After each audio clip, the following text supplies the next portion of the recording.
ekosistemen funtzionamenduak eta biziraupenean ezinbestekoak diren bizidun batzuen inguruan hitz egingo dugu. Modu kezkagarrian desagertzen ari diren intsektuez, egoera horren arrazoien eta ondorioez hitz egingo dugu gaur. Horretarako gurekin dugu Unai Ugalde, bera gonbidatu dugu, berak hitzaldia ematera. Bera irakasle izan da Euskal Herriko Unibertsitatean, Donostiako Kimika Fakultatean, mikrobioen biokimikan doktorea aditua, horretaz egin du bere ibilbide akademikoa, eta hango irakaslea, esan dudan bezala hango irakaslea da, ez.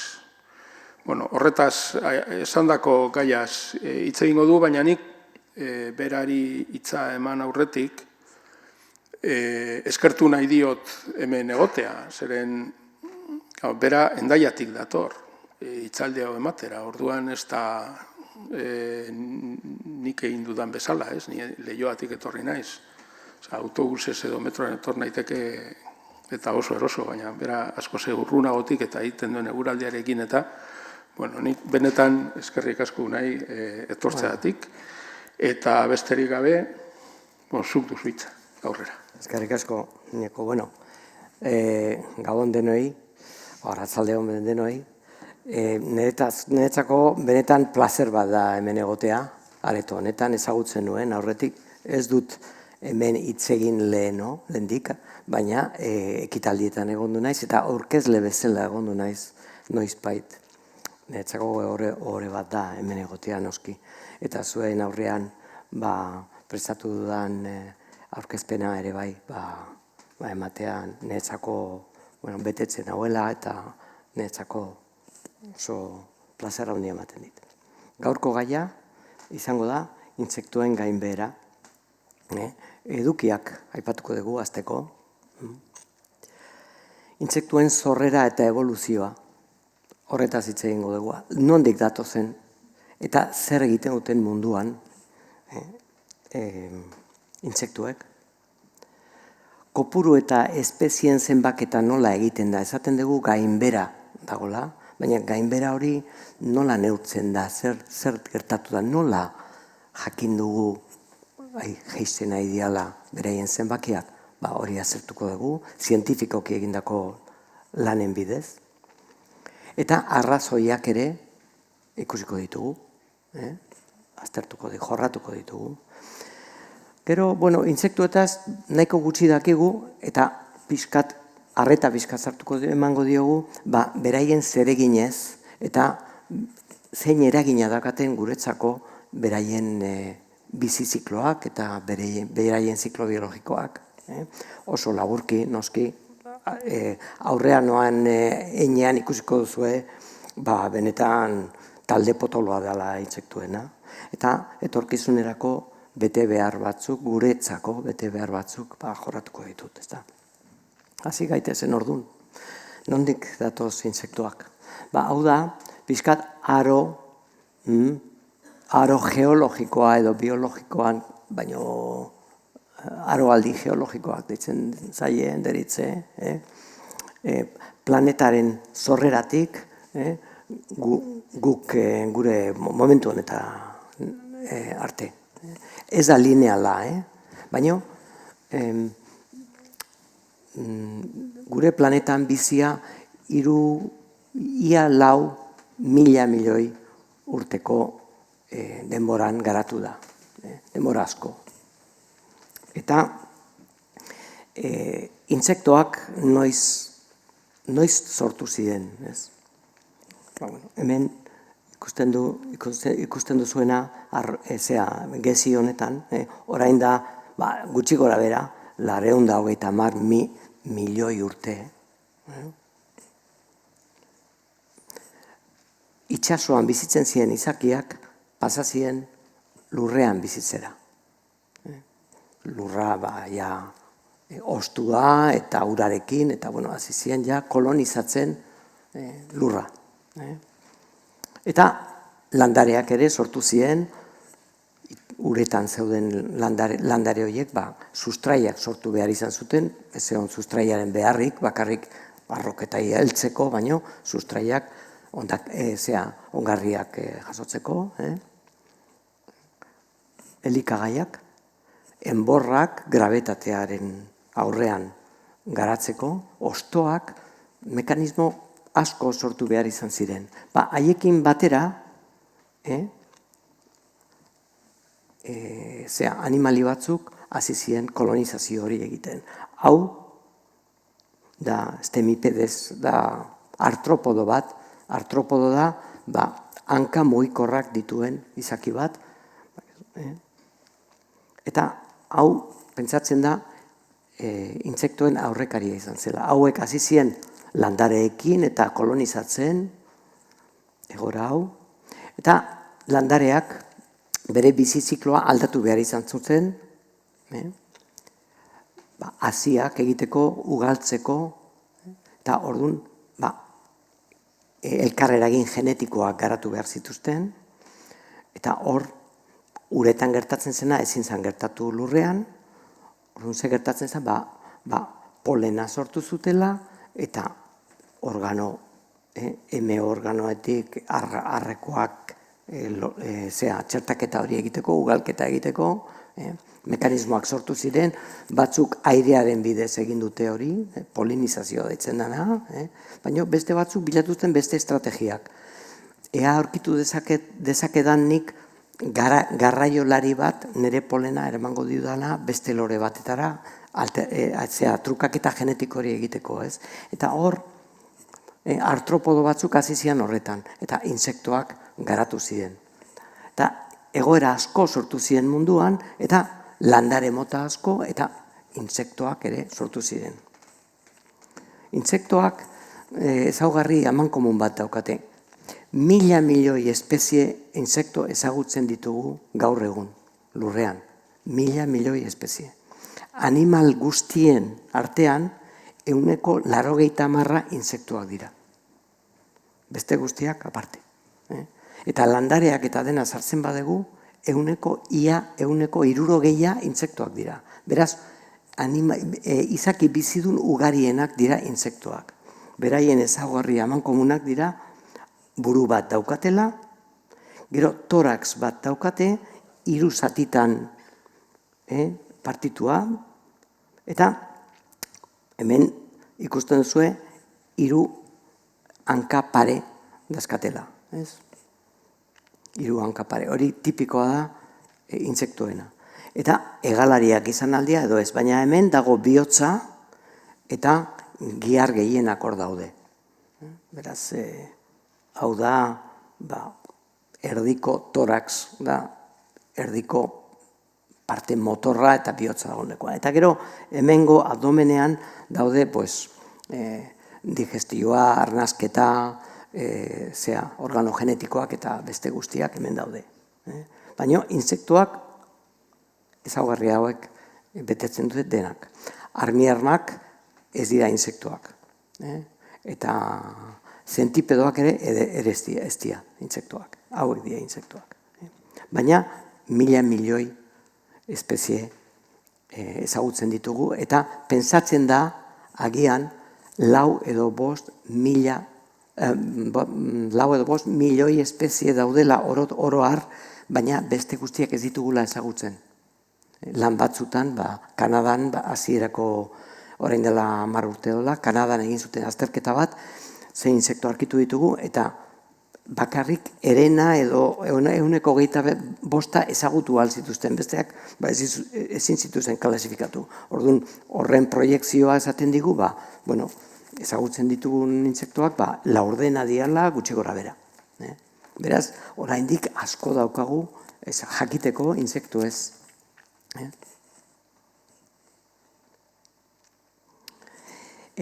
Noski, hainbeste espezie zergatik, eremu asko daudela, beste izaki asko daudela, eta harreman hartu eman asko daudela. Negozio biologiko asko daolako.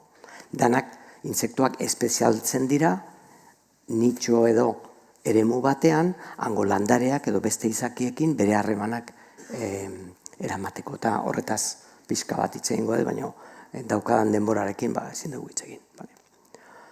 Orduan, pizkanaka joango gea ikusten intsektuak nola harremantzen diren, beste izakiekin. Baina, orain pasako gea ikustea nola zenbatzen diren intsektuak. Eta lanak egin dira, baina lan batzuk dira pizkat zentralak. Eta lehena izango da, Krefeld egindako lan bat, Ipar Alemanian dagoen instituto bat, elkarte bat da, Bolondresko langileak ditugu, eta hauek hasi zian 1989an, elkarte hau 1905an hasi zen lanean. Beraz, historia bat zeukan. Baina Martin Zorz hau da, pixkat, hasi zenean gazteagoa zeon, baina, berak asmatu zuen lana eta Bolondresko jendearekin 27 urtez. Tarte honetan, udazkene arte, astero, trampak jarri, trampak klasiko hauek 1993an asmatutako trampak dira, eta oso ezagunak dira, estandarrak ziren ja. Hauek argi bat jarri, intsektoak hegalariak sartzen dira, hemen gelditzen dira, horiek alkoholezko potetan sartu eta gorde. Eta neguan zehar, pote guztiak ustu bandejetan, ikuskatu, banan, klasifikatu, eta azkenean pixatu intsektoak. Oso simplea, oso alderagarria, edozeinek egin dezake, eta urtez urte leku berean, egun berean, eta metodo berearekin lan hau bete zuten. Inork ez du halako epe luzeko lanik egin. Simplea dela, ez dela oso sexia, gure hau telediaren ateatzeko, baina hau da, eginda lanik serioena. Inork ez du, 27 urtez, lan berdina egin, eta hauek ondorioztatu zuten, tarte honetan, intsektuen beherakada, gainbehera, 75%koa zela. Eta bihurtu ziren famatuak lan honengatik.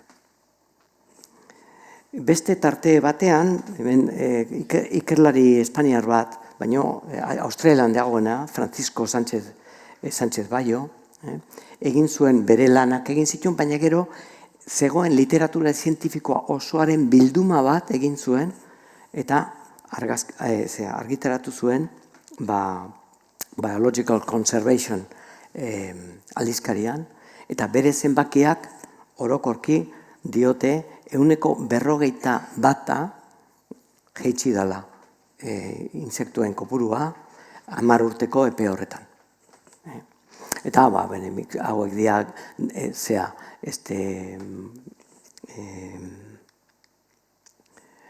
Cadiz fly, hauek dira harrapariak dira, herrioetan egoten dira, hauek dira kakalardoak, pinpilin pausak, hemen ikusten zue erleak, eta abar, neurri desberdinetan jaizten dira, eta gutxien jaitsi dienak euliak dira, oso zeak dira, versatilidade handiko izakiak dira. Baina, lan guzti hauek bermatzen dute intsektuen jaitsiera oso importantea dela. Baina, ez da hainbesteko lan kopururik egin. Baina guk, gure kasa ikus dezakegu, hemen badago jendea, nire adinekoa eta orain dela 30 urte, 25 urte jaten ginenean kotxean, intsektuak pilatzen ziala kotxearen aurreko partean. Hori ez da hainbeste gertatzen. Ez dakit kontuatu zareten, ez da hainbeste gertatzen. Edo gauez ateratzen danean bat, garagardo bat hartzea edo sagardo bat hartzea gauez farola baten inguruan zenbat intsektuak ibiltzen zidan eta xagusarrak aprobetxatzen efektu horretaz gaur egun asko intsektu gutxigo ikusten dira. Beraz, ezin da benetan zalantzan jarri Sánchez Bayo eta Krefeldeko taldeak egin duten lana. Guk ere inolazko serioztasunik gabe ikusten nahi gara intsektu gutxigo dagoela. Garrantzitsua alda hau? Orain egin kontukoet alderatuko dut hau, guk beste asko lan zehatzagoekin, ezta? Guk jateko asuntoekin zenbakiak asko potenteagoa dauzkagu.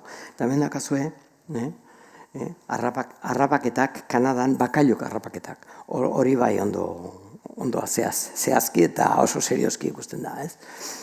Hainbeste bakailu zegoen Kanadako uretan, guk ara joan geha ere, mendik asko harrapatu dugu, herripilo guzti horiek hor zeudela. Garai batean ematezun bakailua ezin zalaua bukatu. Eta egite zuten lehiaketak egiten zen, aber zeinek gehiago harrapatzen zuen temporada bakoitzean.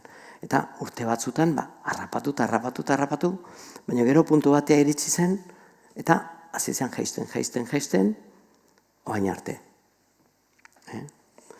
Zer esan dezakegu horretaz? Naiz eta natura itxuraz oso potentea izan, ez dakigu baina guk erasotzen badiogu, puntu batean, inflexio puntu bat dago, eta goiti bera jaisten da. Inestablea bihurtzen da. Edozein puntutan hemen usten badezu pakean, agian errekuperatuko liateke estokak, baina jarraitzen badezu, erasotzen pentsatuz, hau ez da inoiz bukatuko, hau bukatu zen. Eta hemen ikusten hau Atlantikoko itsasoan neurtutakoa, eta hau Pazifikoan, sardinak. Berdintxu, puntua batzuk, jeitxerak, eta azkenean puntu batean, bukatu da. Eta hori gertatu zaigu animali askokin. Irakurtzen nahi naiz liburu batzuk, Estatu Batuetan bazeuden uso batzuk, hainbeste uso ziren eguzkia ezin zala ikusi. Eta, deitzen da passenger pigeon, hori bukatu zen. Eta hainbat izaki bukatu ditugu. Eta ez dira rekuperatu. Orduan, galdera da, intsektoak puntu honetatik pasadia, jaisten ari dira, baina lortu dugu edo salbatu alditugu. Pena merezi du salbatzea intsektuak, hoi da, galdera. Inflexio puntu horretan gaude edo ez. Bueno, hasiko gea ikusten gainbera hauen arrazoiak zeinek izan aldia. Nik simplifikatu dut eta bi arrazoi nagusi emango dizkizuet. Bat, ekosistemen degradazioa edo suntzipena. Hau da, metodo bat edo bestetik, ikusiko dugu zein metodoa dian, hartu eta hasi kentzen, eta azkenean ekosistema horrek ezin dela errekuperatu. Eta bigarrena, hau tramposoagoa da, zatikatzea ekosistema, eta naiz eta zati bat ezukitu, bere behar duen kuoruma, bere kasa sustengatzeko, ez bada horregoten, ura ere bai galduko da. Hori Pazifikoan irla asko daude, eta Darwinek eta beste biologoek 19. mendean argitu zuten, zenbat eta txikiagoak uharteak, sustengarritasun txikiagoa zeukatela. Zenbat eta handiagoa lur azalera, fuerteagoak ziala sistema horiek, ezta. Beraz, hitz egingo dugu ekosistemen degradazioaz eta zatikatzeak. Bueno, sektoreak lan hauek egin dira, Sánchez Bayo lan asko egin du, eta non galtzen dira intsektu gehiago. Bueno, nekazaritzak parte handia dauka, orain ikusiko dugu, ia erdia. Gero, beste faktore batzuk, hau dira, batez ere inbaditzailea, espezie inbaditzaileak, horretaz izango dugu, eta gero urbanizazioak, nahiko parte importantea dauka, eta gero hauek txikiagoak dira, deforestazioa, padurak eta erreken ertzak eta bar, baina hauek kuantitatiboki naiz eta txikiak izan, horrek ez du esan nahi ez dutela garrantzi berdina. Horiek ekosistema bereziak dira, ez dira hain ugariak, baina importantzia hainekoa daukate. Ez du esan nahi ez diala importanteak. Baina nik arituko naiz batez ere hauetaz daukadan denbora ondo aprobetxatuz, ezta. Hasiko hasiko gea nekazaritzaz. Bueno, ekosistemen zuntzipena hola egiten da. Monokultibo. Zer da? Beste guztia kendu, jarri zu nahi dezun landareak kasu honetan, alfalfa edo jarri, eta daukazun lurzoroa aprobetxatu ahalik eta gehien. Eta beste guztiak kendu. Hau da produkzio industriala, helburu industriala, esplotazio industriala. Orduan, ekosistemen zuntzipena azaltzeko hemen ez dut lan asko egin behar. Hemen ikusten duzue,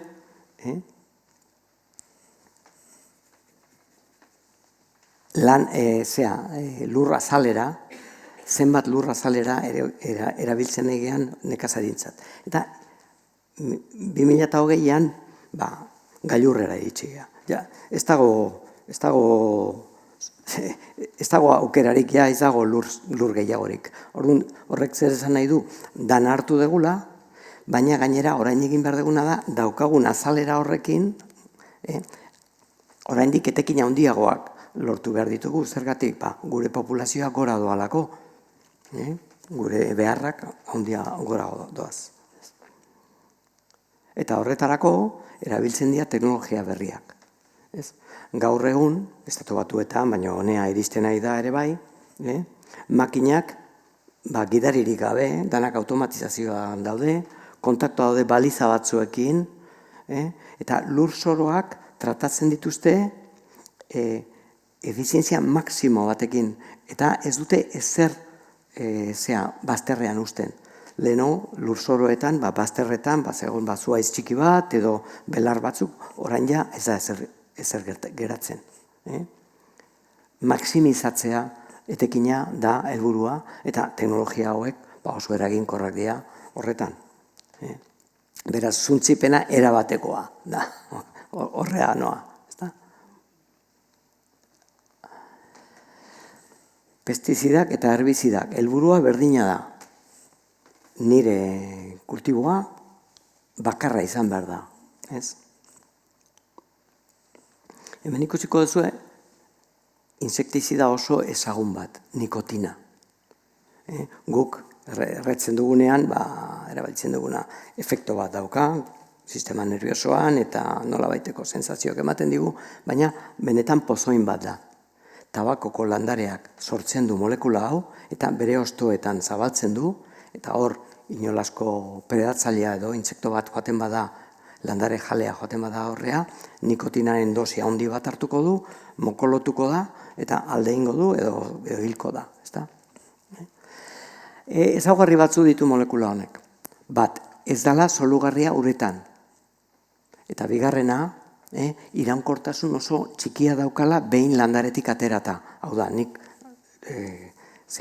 landaretik nikotina ateatzen badet, eta baserritarrak hori egin dute aspalditik, landaren gainean botatzen badet, 48 ordu edo iraungo du, baina nikotina hori argiarekin edo beste ezaugarrigatik desegingo da. Orduan, kimikariak zer egin dute? Neonikotinoideak sortu dituzte. Zertarako? Uretan solugarria bihurtzeko molekula, eraginkortasun berdinarekin, eta orain ikusiko dugu zer egingo dugu, ze aldaketa datorren horrekin, eta gero denbora gehioz iraundu dezan. 2 aste landarearen barruan. Nola funtzionatzen du sistema hau? Guk ongarriekin eta abar insektizida hauek botatzen diogu landareari, lurrean zabatzen da, landareak sustraietatik neonikotinoidea hartu, sistemikoa da, landare osoan banatzen da sustantzia hau, eta ze gertatzen da, edozein insekto jalea, landarea jateakoan neonikotinoidea hartuko du, eta tabakoen kasuan bezala alde ingo du, edo hilko da. Baina ze gertatzen da, landareak ez du dena hartzen. Zati handi bat, urera joaten da, lurreko mikrobio eta intsekto guztiei kalte egiten die, eta herrioan eta uretan dauden izaki guztiei eragiten die, eta gero hauek, beraien jaleak, hauek aten badituzte, beraiei ere erango die, eragin egingo die. Orduan, ze gertatzen da, badaudela insektu asko, eta beste izaki batzuk ere, helburu ez direnak non-target.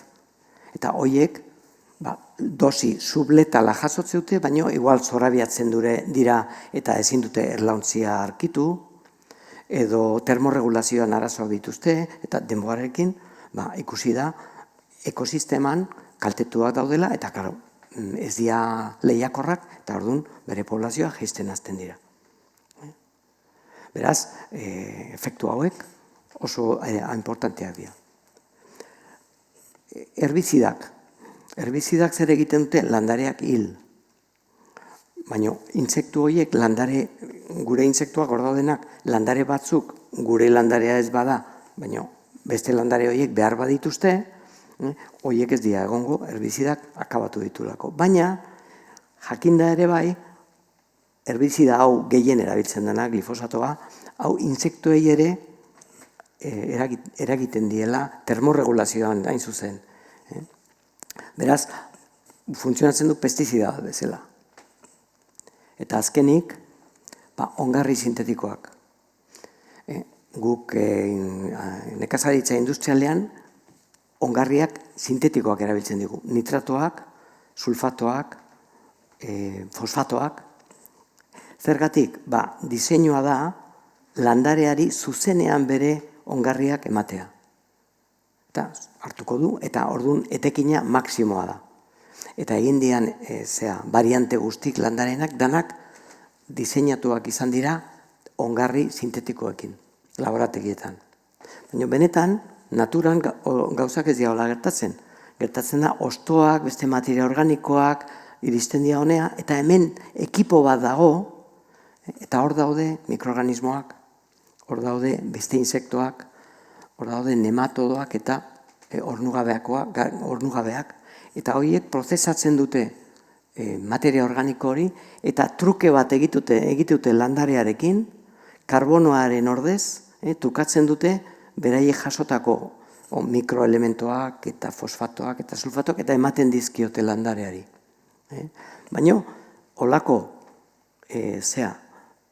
ongarriak erabiltzen baditugu, guzti horiek desagertzen zaizkigu, hauek denak. Onddoak, bakterioak, sisariak, horiek dena alde egiten dute.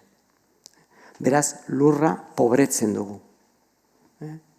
Lurra bihurtzen da bakarrik soporte bat.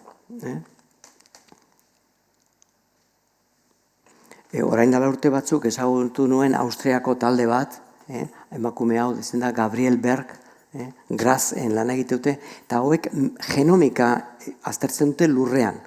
Lurra da gure ezagutzen ez dugun eremurik importanteena gaur egun. Hauek aurkitu dutena da lurrean badaudela 10.000 bakterio eta onddo hazten ez direnak Petri plaketan. Beraz, ez genituela ezagutzen. Baina DNA hor dago. Eta horiek denak, niri esan zidaten, begira, organismo pesteak edo patogenoak dian organismoak ere talde horretan daude, baina minoritarioak dira. Eta bakterioak haien kontra borrokatzen dute eta baztertzen dituzte. Baina, zuk ongarri sintetikoak ematen badiozu landareari, horiek guztiak alde egite dute, eta patogenoa gelditzen da nagusi bezala eta landarea erasotzeko bakarrik egoten da. Eta orduan eraginkortasuna patogenoarena askoz handiagoa da. Orduan bai behar duzu pestizida gehiago erabili. Beraz, zenbat eta pobreagoa ingurua, patogenoaren bentaja handiagoa. Patogeno asko dira inbaditzaileak. Kanpotik etorriak, aurkitu dute eremu pobrea eta hor nagusitu dira. Baina gu pobretu dugu pestizidekin, gure praktikekin, eta gero ongarri horiekin guk pobretu dugu eremua, eta orain behartuta gaude pestizidak erabiltzea. Orain ikusiko dugu eremu urbanizatuak, esan dugu leku urbanoak, urbanizatuak. Bilbon gaude. Hiriko inguruak eremu arrotzak dira. Arrotza dira insektuentzako. Gure eziguneak plastikozkoak izan ditezke, hauek danak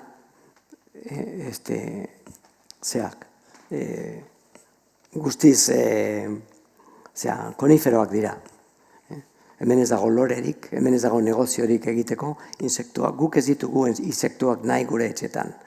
Egin ditugu artifizialdu eta izaki bizidunak erabiltzen dugu, baina pobreak dira. Hau Irunen da, lore hauek, impatientzia hauek ez dakete nektarrik, ez dake usaik ere. Guri ematen digute naturaltasunaren itxura bat, baina benetan insektuei ez die zer esaten. Insektuak ez dakate zer egiterik hor. Eta, hemen Esteponako resort bat da hau, nik hor joan nintzen paseo bat egitea, eta hau da, eremu bat. Itxuraz naturala da. Itxuraz oso naturala da, baina non daude insektuak? Ez dago insektorik. Erle bat ikusi nun da, non ote hengo da. Hemendik ibiliko da, ez dakit non dagoen. Hemen dago irusta bat, Trifolium pratense. Gixajoa hor dago, hortik egongo da, hor dago erlea. Hor dago erlea. Esteponatik Malagara dago ordubeteko kotxeko bidaia. Eta eremu, playa eta guztik olakoak berdina dira. Insektuentzako guztik arrotzak. Ezin dute zer egin. Baina turistak ez dute insektorik nahi. Piztinaren ertzean edo. Beraz, guk erabiltzen ditugun eremuak insektuentzako arrotzak dira. Baina azalera oso ondia da. Ikusten badugu gune turistiko guzti horiek, azalera oso ondia da. Eta batzutan egiten ditugu itxurazko ekimenak. Hau da, Irungo leku bat, eta hemen egin dute ariketa bat, non landareak egin dute, inglesez deitzen zaio, rewilding. Hemen jartzen diote landare basatiak bezala, baina hemen zatikaketa, handia da, hemen insektuak honea iristeko Irun erdia zeharkatu beharko lukete, hemenea ez da iritsiko. Beraz, eta nik ez nituen insekturek ikusi, udaran. Eta neguan, utzi behar dituzu landareak hor, zeren beraien larbak eta horre hon beharko liateke. Jendeak ejatu zen eta proiektuak kendu zuten. Beraz, itxurazko ekimenak ere badaude, borondade honekin, baino benetan ez dute emaitzik ematen.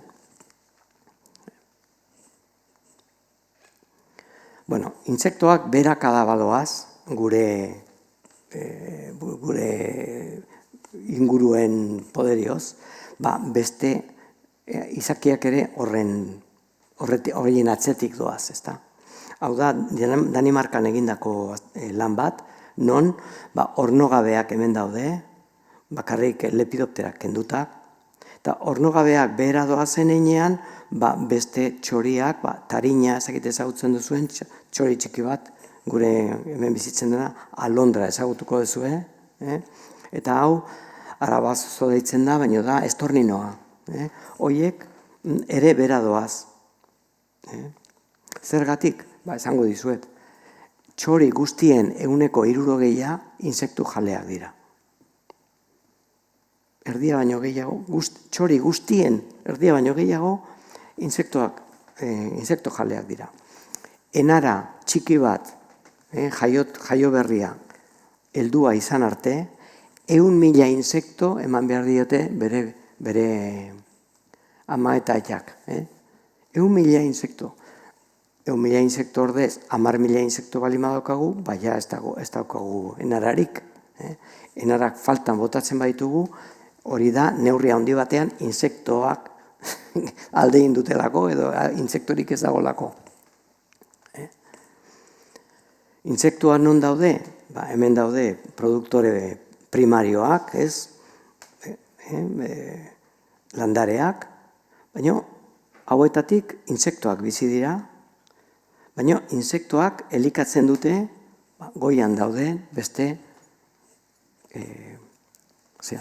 ornodunak, guk ez hobeto begiekin ikusten ditugunak. Baina insektoak ere eragina dakate hemen behian, zergatik insektuak, orain ikusiko dugu, insektuak degradatzen dutelako, puskatzen dutelako, birziklatzen dutelako, usteltzen arean egurra, ostoak, eta dana lurra berre elikatzeko insektuak lana handia egiten dute. Beraz, insektuak erdian egon arren, gora eta bera ere eragina dakate. Beraz, oso garrantzitsua dira ekosistema osoak mantendu ahal izateko. Guk insektuen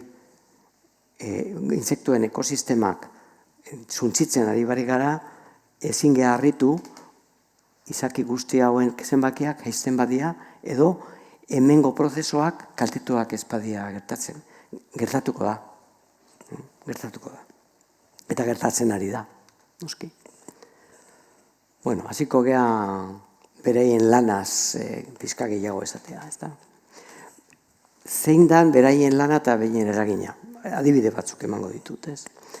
19. mendean, Australiara behiak ekarri zituzten. Australian ez egon behiik. Milaka behi eraman zituzten. Baina haien simaurra, sitza, beraien kaka, hango insektuak ezin zuten degradatu, marsupialen kakari ohituak edo egokituak zeudelako. Zer gertatu zen? Lurra, geruza bat sortu zen degradatu gabeko materialez, eta belarrak ezin zen hasi. Orduan joan behar izan ziren Europara kakalardoak ekartzea. Eta 60 espezie insektu ekarri zuten lan hori egiteko. Eta kakalardoak bere lana egin zuten, eta konpondu zen problema. Baina hau erabiltzen nahi naiz esateko, gurean insekto guzti hauek lan guzti hori egiten dutela gratis. Eta guk ez geha hartzen ere, egintzat hartzen dugu. Baina beste lekuetan behiak eraman ditugunean bere biziko problemai gertatu da. Eta insektoak horrek adierazten du zein lana egiten duten insektoak. Ezta? Beste gai bat aprobetxatuko dut esateko, nire lagun izan zena Asier Etxeorriak, liburu bat, eleberri bat idazizun, Eulien Bazka, hau da pixkat detektibeko lan bat, baina hor adierazten du oso ondo, nola entomologia erabiltzen den jakiteko zenbat denbora daraman gorputz bat hilda gero. Hor segida bat dago, insektuen segida bat, eta kriminalistak badakite zein arrak dauden eta zein estadioan dauden arabera, zenbat denbora darama gorputz hori hilda. Oso zehatza baita eta oso konplexua baita degradazio prozeso guzti hori. Naturak eratu duen prozeso hori. 20-25 espezie parte hartzen dute gorputz bat berriro lurrera edo naturara berziklatzen. Eta hor jerarkia bat dago eta denbora batzuk daude eta orden bat dago. Horrek adierazten du zenolako konplexua den intsektuak eta laguntzen diete bakteriari eta onddoari bere lanak egiten. Oain dela urte bete edo, nik Txingudiko paduran arkitu nun euli hau. Eta ikusi nun eta inglesez ezatzen zen langostaren eulia zela. Afrikan erabiltzen da langostak kontrolatzeko. Badakizue Afrikan eta Arabian eta langostak bere biziko sarraskiak egiten dituztela. Han padura horietan ez dago langostarik, baina badaude matxin saltoak. Matxin saltuak dakate abdomen oso luzea, hemen ikusik dezakezue, eta horiek lurrazpian sartzen dute abdomena, eta hor arrautza jartzen dituzte belarren tartean. Eta beraien arrak egiten dutena da, sustraia jan, eta gero metamorfosita gero matxin saltuak bihurtu. Baina euli honek egiten duna da, matxin saltuen atzetik joan, eta bea arrautza jarri dituen lekuan, bere arrautza jartzen ditu, eta bere arrak, matxin saltuen arrak, jango ditu eta bihurtuko ditu euliak. Kontrolatzeko, balio du kontrolatzeko matxin saltuak eta baita ere noski langostan izurriteak Afrikan. Baina ez dut lortu jakitea txingudin zein den bere biktima, baina pentsatzen eta hau izango dela. Baina hemen jarri eta argazki hau zergatik, bere harrak hau egiten dute, baina bera polinizatzaile bada. Insektoak bizi desberdinak dituzten, guk bizi bat daukagu, txikia gara, handitzen gara, baina beraiek izaki mota bat dira, gero metamorfosia egite dute eta beste zerbaitetan bihurtzen dira. Urazpian daude txikitatik eta gero insekto egalari bat bihurtzen dira. Hoi bere biziko prozesua da, eta loturak oso konplexuak dira. Baina hoi da insektuen bizitza.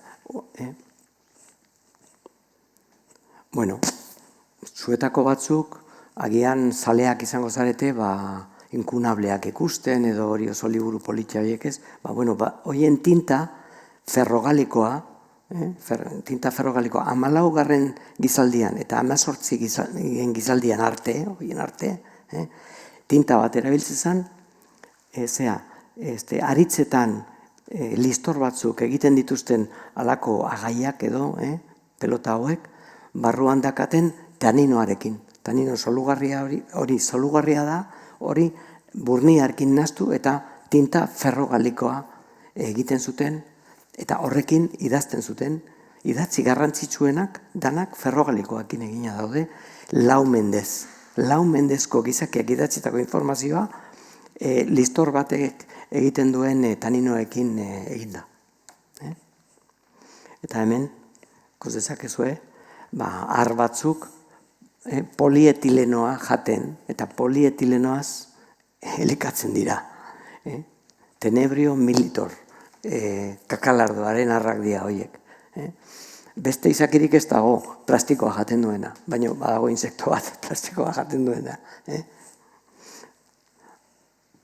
Azkena. Nekazaritzan produktu garestiena zafroia da. Baina bigarrena vainilla da. Eta hau da vainillako orkidea bat, eta bere loreak, eta hemen ikusten duzue, bi erle polinizatzen orkidea hau. Polinizatu gabe ez dago vainillarik, hasietan dago vainilla. Lan hau erleak gratis egiten dute. Baina vainilla hainbesteko negozioa da, landare hau eraman dutela Afrikara eta beste lekuetara, baina leku horietan ez dago erlerik. Hau ez da erli melifera, gure estia egiten duen erlea, hau da erle basati bat. Eta Afrikan eta ez dago. Eta zer egin behar dutean? Egin behar dute polinizazio artifiziala. Eskuz egin behar da. Bere biziko lana da, egin behar dena. Baina, Zentroamerikan, erleak gratis egite dute. Eta ontzat ematen da, egite dutena. Beraz, hori da. Eta azkenak, hau da, kakalardo bat. Kakalardo bat. Ez dia lau kakalardo. Kakalardo bat, argi mota desberdinekin argituta izan dana. Segun eta ze uin luzera daukan argiak kolore desberdina ditu. Eta beraien efekto metaliko hau eta koloreak, ez da pigmentoa dauzkatelako, baizik eta kitinako geruzak dituzte, eta batzuk azido urikoa dakat, eta beste batzuk ez. Orduan, refrakzio bat gertatzen da, gero reflexioa gertatzen da, eta horren arabera kolorea desberdina da. Eta argiaren arabera refrakzioare desberdina da. Beraz, ez da pigmento asuntoa, baizik eta estrukturarena. Eta printzipioa erabiltzen nahi da orain, kotxeen pinturak egiteko. Kotxeen geruzak egiteko, metalikoak daukaten, hemendik ikasi dute egiten. Egina zegoen orain da milioika urte. Orain dela 50 urte, gutxi gora bera, nik kakalardo hau arkitu nun. Bastanen. Eta harrituta gelditu nintzen. Lekurik beraiek ugarien daude, gustoen dauden lekuan, Euskal Herrian da eta Akitanean. Opliak koerulea deitzen da, araze kolorea. Jende gehienak ez daki existitzen dena, baina nahiko ugaria da. Ez gara hurbiltzen, baina bera ze nolako gezurrezkoa dirudi. Baina benetazko kolorea da. Bueno, ja bukatzea goaz. Ez dakit luzea inaizen, ondo noan, zer bete beharrak ditugu guk. Bueno, ikus dezagun gure eremuak, gu manejatzen ditugun eremuak. Gu garen bezala, baina gusta ezaigu gure eremuak kontrolatzen. Hau da, marrazki egipziar bat, loretegi bat. Eta ze gustatzen zitzaien egipzioei, landarea kontrolatzea, dana regularra. Generalife, Alhambra, gertuago, ez? Berdin. Eta azken apoteosis, Luis Amalau, eguzki erregea. Hau da, erakustaldia, zein poterea daukadanik natura menderatzeko. Naturakin artea egiteko. Nere nahia betetzeko. Guk joera hori daukagu, eta ez gea lotzatu behar horretaz. Baina, benetan, gure joera honek muturrera eramaten badegu, ez dugu beste zer usten, bizirik. Hau bere biziko lekua da, baina hemen gauz gutxi bizi dezake kontrolatu egia dago. Eta gaur egun, hori gure hoteletan eta gure etxetan eta egiten dugu. Hau gaur egungo loretegi bat da, diseinatua. Baina hemen ez dago biodibertsitate intsektuentzako edo beste izakientzako ez dago lekurik. Dana formak humanizatua ditu, etxekotua dago dena. Zer egin dezakegu, nire proposamena da jarreraz aldatu behar degula eta gure kanpoko eremuak naturarekin partitzeko eremuak izan behar direla. Ez dira gure propietatea, gure dominioa, baizik eta naturarekin partekatu behar dugun zerbait, kudeatu behar dugun zerbait. Ez du esan nahi joan behar garela eta utzi eta naturari bereak egin, ez guk noski gure eremuak balimadia, baino badaukagu aukerak kudeatzeko eremu hauek naturak kontutan hartuz. Eta gue joera, orain da, Martin Heidegger filosofoak, 1955 esan zuen hitzaldi batean, gue joera dela kalkulatiboa, kanpoko gauzetatik onurak ateratzea eta esplotatzea. Baina aukera bat dago, beste jarrera bat eukitzeko meditatiboa, non kanpoko gauzak gurekin txertatu eta guk gauz horien barne sartzea eta amankomunean egotea gure inguruarekin. Horrek ez du esan nahi zen egin behar dugunik edo ezer, baizik eta natura kontutan hartu. Nik uste hori agian oso zaila da, baina jarreraz aldatu behar dugu natura kontutan hartzeko. Eta hor asko daukagu ikasteko eta gozatzeko ere bai. Eta guretzako nik uste hobegoa dela ere, gure onerako, ez? Bueno, orduan, honekin ja bukatzen nahi geha. Guk danak izaki guztik izaki berdinetik gatoz. eta hori ja nahiko onartua dago, Luka deitzen zaion izaki hipotetiko bati. Eta denboran zehar, garatzen joan gea, eta geota gehiago gea, ez? Guk iritsi gea azkeneko momentuan, azkeneko momentuan. Baina, hau familia arbol bat da, Hau familia arbol bat da. Guk genealogian egiten dugun bezala, hau genealogia da ere, bai. Esan nahi du, guk naiz eta oso urrun egon hauen gandik, bere harremana daukagula. Eta nik uste dut hori kontutan hartu behar degula, zeren guk hemendik klub honen etik kanpo kokatzen bagea, zerbait gaizki egiten nahi gea. Beraz, horregatik guk naturaren barruan kokatu behar gara, naiz eta izaki teknologikoak izan. Beraz, helburuak zer esango genuke, naturarekiko jarrera soziokultural adostu bat garatzea.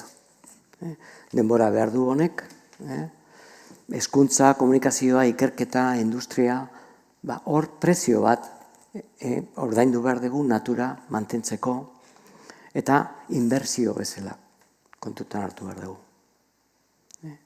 Ditugun eremu babestuak bermatu behar ditugu eta babestu berriak eraiki, baina kontserbazioa helburua utzaldu gabe. Zer esan nahi dut honekin.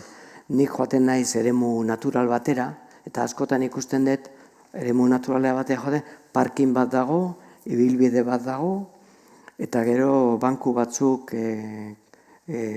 piknik egiteko, eta beraz nahazten dugu kontserbazioa aizaldiarekin, eta kezkatzen nahu David Attenboroughren dokumentalak ikusten ditudanean, nola gero bidaiak montatzen dien leku horietara. Jendea joaten da Indonesiara han berak ikusitakoa berez aurrez aurre ikusteko. Zer egiten nahi geha, konserbatzen nahi geha edo industria turistikoa montatzen nahi geha, ekoturismoa montatzen nahi geha. Baina azkenean helburua konservazioa balima da, konservazioari lehentasuna eman beharko diogu. Eta beste eremu mixtoak balima daude, egin, baina ezin dugu jolastu anfibioak bezala uratik lurrera pasa, fikziotik realitatera pasatzea. Gaibili, jolasten asmo hauekin, turismoa egin eta gainera konservazioa batzutan horiek ez dira bateragarriak. Eta hori egiten dugu. Eta Euskal Herrian, hain zuzen, basogintza zaindu behar dugu, epe luzeko problema bat da, monokultibo asko daukagu, eta nekazaritza ere bai, arrazoien, esan ditudan arrazoien batik, zaindu beharko dugu.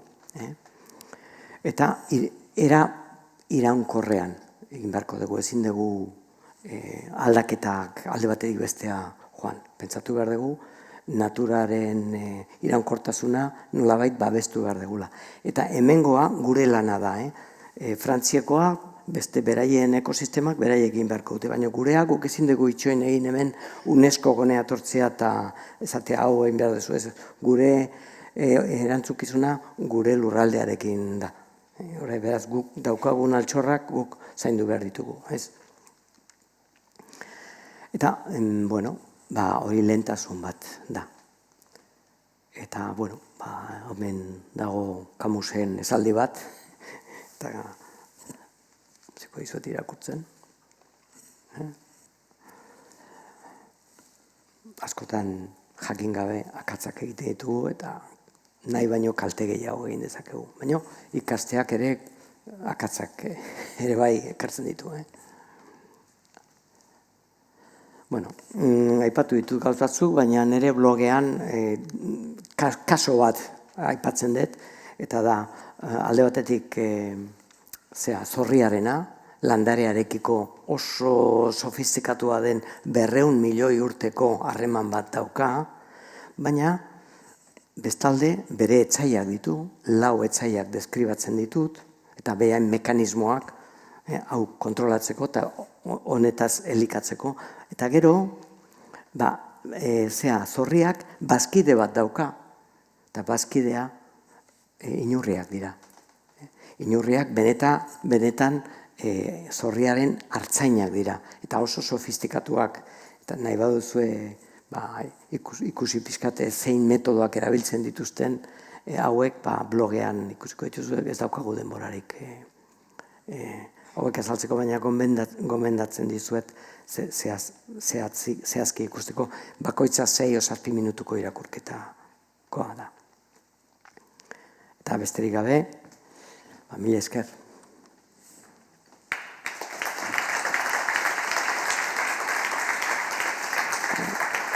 Pasatu naiz, pixkat pasatu naiz. Eskerrik asko nahi, hitz egiten egon zarenean gogoratu dut jaldanik galdetu ziotenean natura ikusten, ez? Natura ikustean zer eukiko zuen Jangoikoak, natura egin izan balu zer eukiko zuen buruan, ez? Eta erantzun zuen sekulako, kakalardoekiko, hori erantzun zuen, kakalardoekiko sekulako zaletasuna. Horrelako esaldia bota zuen. Fondness for Beatles. Beatles, bai. Beste gauza bat izan zuen Haldeinek ere bai, oso famatua, genetiko famatua, eta esan dezun lurreko ekologoak erabiltzen dute kuadranteak, ez? Kuadrante batean, gizaki baten buruan sartu aldan informazio baino gehiago dago. Ezin dugu buruan karratu txiki batean, lurrean gertatzen dena, ez da kabitzen gizakiaren buruan. Hori izatezun, Haldeinek. Bai, eta gero gogoratu dut Wilson. Edward Wilsonen proposamena, Half Earth, lurraren erdia ustea naturarako. Naturaren zat. Hori proposatzen du berak, hori delako modua. Ez, kontserbazioa bermatzeko. Eskerrik asko berriro ere, eta orain nahi duenak altza dezala eskua eta basatuko diogu mikrofonoa galderak egiteko. Nahi baldin badu.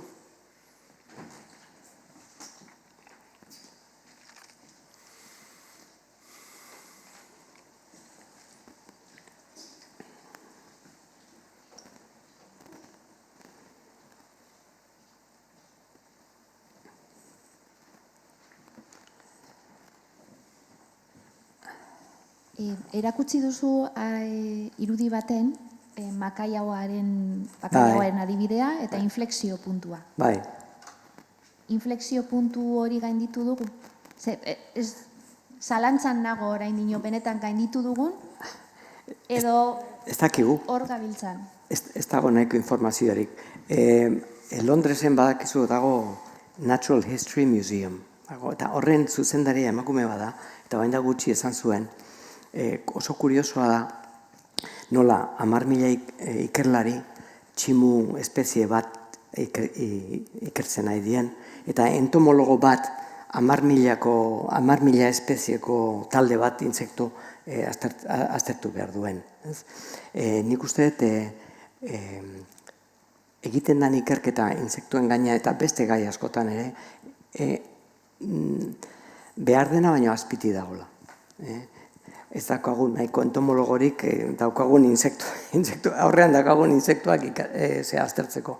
Eta horregatik, uste ez dakigula benetan non gauden insektuarekiko. Badakigu beraz doazela, baina ez dago nahiko daturik. Horregatik behar dugu pixkat eremu batzuk gorde eta zaindu ikerketa egiteko eta ikasteko pixkat gehiago nolako harremanak dauzkaten. Eta gero horiekin daude landareak eta beste izakiak ere bai. Insektuak oso sare konplexuak osatzen dituzte orain arte dakigunez.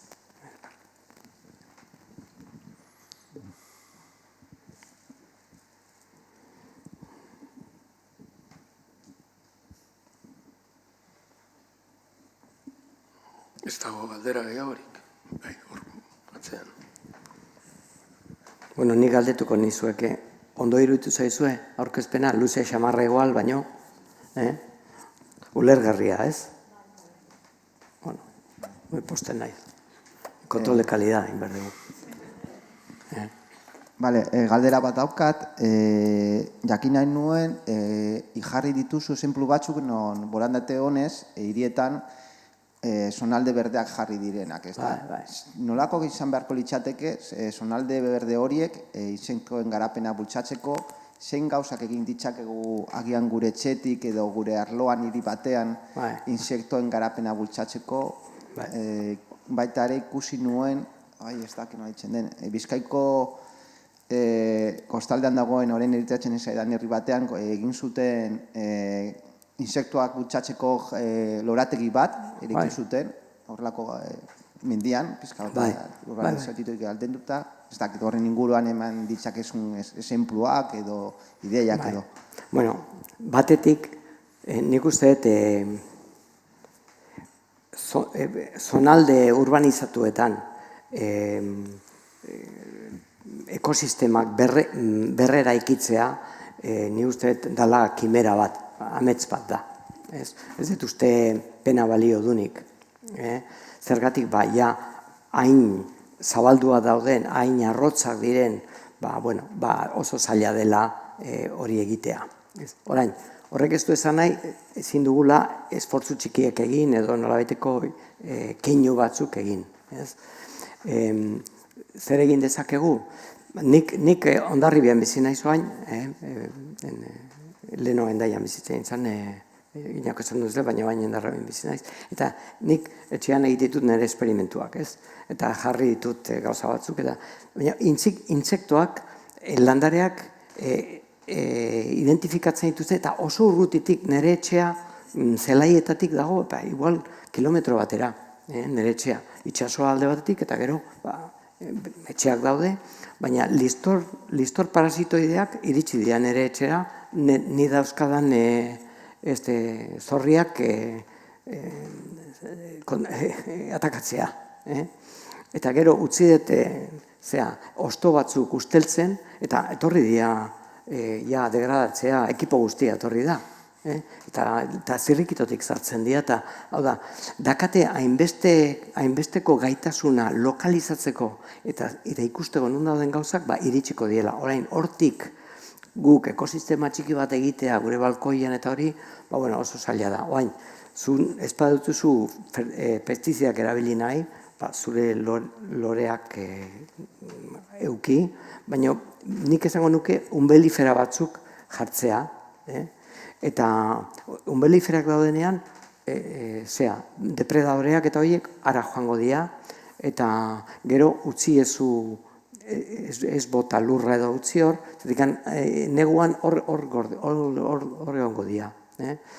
Eta, balkoietan eta loretegitan, norbaitek beti leku bat usten badu pixka kaso askorik egin gabe, hor egongo dira intsekto batzuk.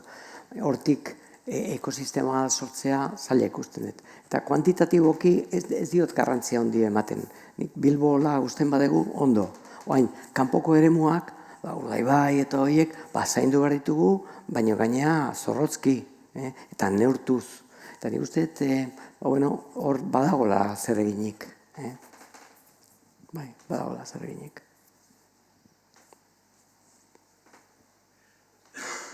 Batzutan jendeak pentsatzen du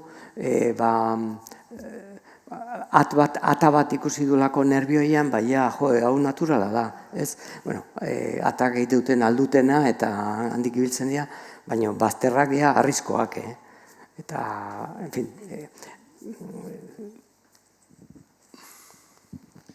Haupa, nire galdera da nekazaritza industrialari buruz. Esan duzu, printzipioz, kaltegarria izan daitekeela, insektoentzako, baina beste alde batetik produkzioa gehitzen bada lur eremu gutxiago behar duzu, ezta? Elikagaiak produzitzeko eta hori ezin izan daiteke positiboa bestalde, ze horrela beste eremu libre asko uzten dugu insektuak garatzeko. Bai, hori nizte galdera oso ona da, hasieran zuk etekin gehiago, zuk nekazaritza industrialarekin etekina handiagoa lortzen duzu, baina ez da jasangarria.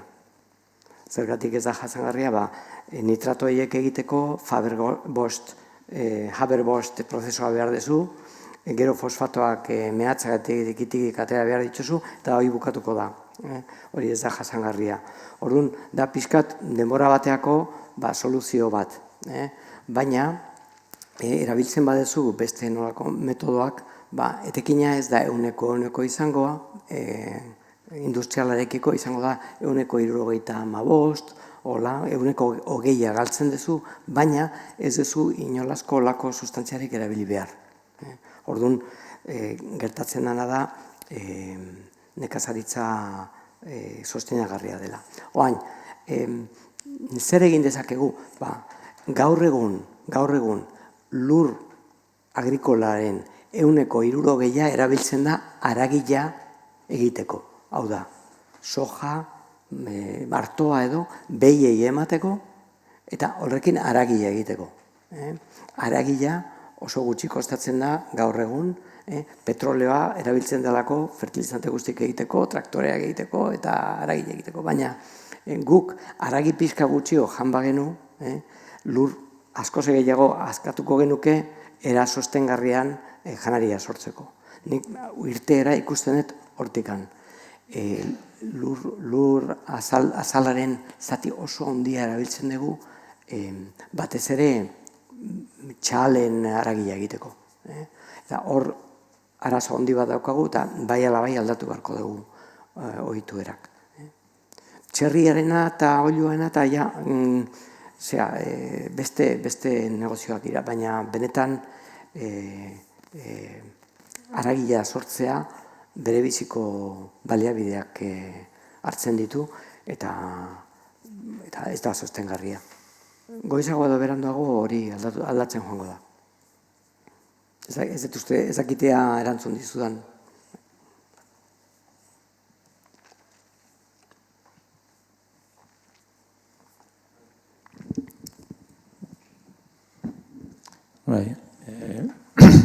Munduko populazioa gora eta gora doan bitartean, sarritan entzuten da elikadura, oinarritu beharko dela intsektuaren ganez. Bai. Eta entzuten ari gara, gainbera datorrela, nola sostengatzen da ideia hori? Bueno, intsektuen kopurua eta jeisten nahi dira naturan, egoera irekian. Baina proposatzen dena da, oiloekin egiten den bezala, edo txerriekin egiten den bezala, intsektuak nolabait ekoiztea, instalazio industrialetan, tonak eta tonak egiteko. Horretarako noski artoa beharko da, horiek zatute oso eraginkorra dira, bai eraginkorra da, baina elikatu beharko ditugu produktu nekazarizako produktuekin. Nik ezakate nolabaiteko opinio bat, ezakate iritzi bat horretaz, baina nik uste kulturalki guri ez dagokigula intsektua jatea, eta ez dut uste soluzio bakarra denik.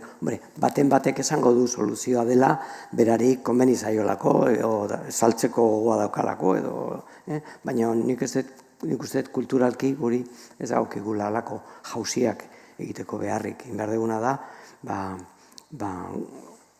moldatu gure ekoizteko praktikak, eta karo, haragi pixka gutxio jatea eragina handia izango du. Gaur egun gazaren emisioak, gazaren,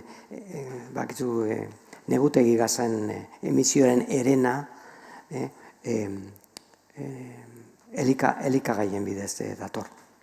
Eta gehiena da haragiengatik, lurraren erabilera, ganadua elikatzeko erabiltzen delako.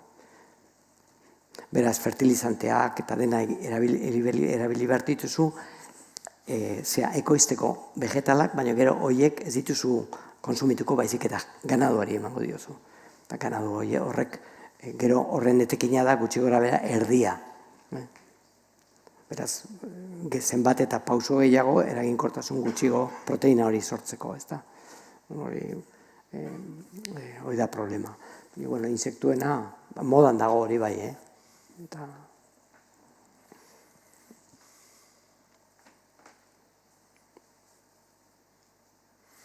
Bueno, nik uste dute... beste... hor. Bueno, pixkanaka, egon dira galderak, Bai, animatu behar da. Lanean, jarri nautea, bai.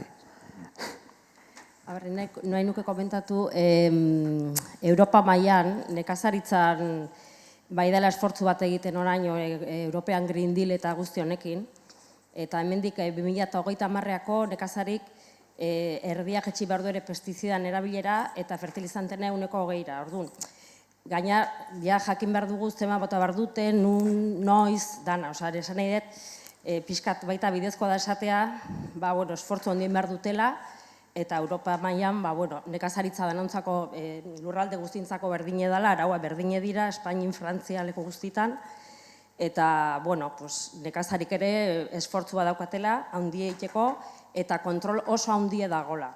Europa mailan bintzet, hori ere jarri behar dela mai gainean, hori bakarrik. Bai, helburuak hor daude, baina ohituerak hor daude ere bai, eta oso zaila da aldaketak hain azkar egitea. Baina, jarri behar gara egiten. Baina, entzungo zenuten, olako asmoak kaleratzen dianean Espainian, nola jartzen dian ganaduzaleak.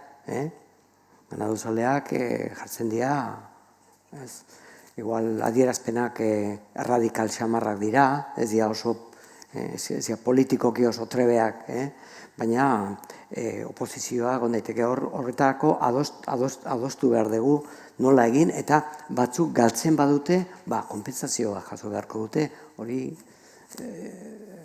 trebeziaz egin behar da, ezin da esan, zuk ganaduz ekoizlea zea, ez dezu ezer egiterik orain,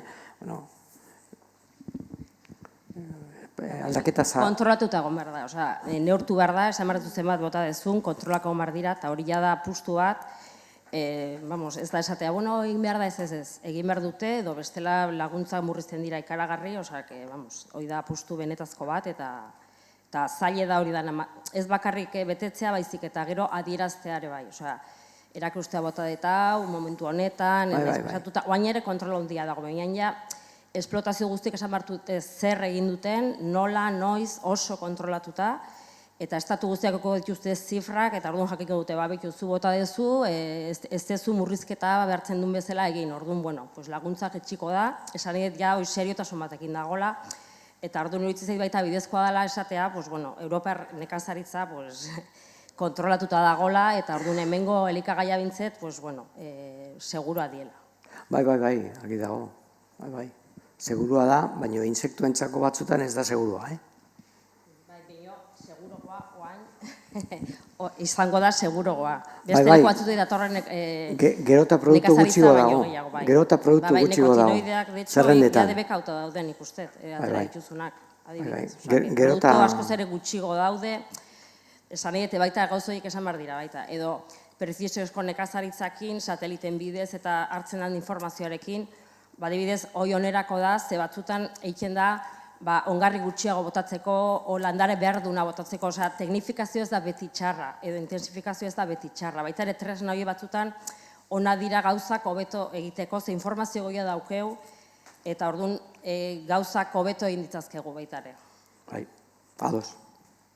Eskerrik asko. Bueno, nik uste hemen bukatu txat eman dezakegula, eskerrik asko guztioi, eskerrik asko bereziki zuri unai. Agur esan aurretik, gogorarazi nahi dizuet, urrengo otsailaren 13an, Darwinen eguna dela, hau da hemen egiten dugun ekitaldirik zaharrena, Bidebarrietan, eta bi islari, nik esango nuke nahiko maila handikoak, beti bezala, izango ditugula, alde batetik Manuel Martín Loetxez, hau Madrilgo Complutense Universitateko psikobiologian katedraduna da, eta berak hitz egingo du, bere hitzaldiaren izenburua izango da, el cerebro humano a la luz de la evolución, que lo hace único. Eta gero, Amaia Arranz eukiko dugu, baita ere, Amaia Arranz Otaegi, Ikero Baskeko ikertzailea da, Euskal Herriko Unibertsitatean dago, Geografia, Historia eta Arkeologia saileko ikertzaile gisa dago, eta honek hitz egingo du la transición a la agricultura, evolución o revolución. Izenburua, hau da izenburua. Amaia Arregi, baten bati segurezki, Amaia Arranz, barkatu, ezaguna ingo zaio, honek aurkitu zuelako, hau delako ikerketa talde baten kide Jordanian edo Sirian, ez dut gogoratzen hor, ekialde hurbilean, aurkitu zutenak lehen ogi astarnak. Neolitikoaren aurretik eginda. Hau da, nekazaritzaren aurretik sortutako, egindako lehen ogiaren astarnak aurkitu zituen. Eta berazan lantalde horretakoa, eta horretaz lan egiten du, eta horretaz hitz egingo du, bera oso saio interesgarri izango da. Besterik gabe, eskerrik asko berriro eta hurrengora arte.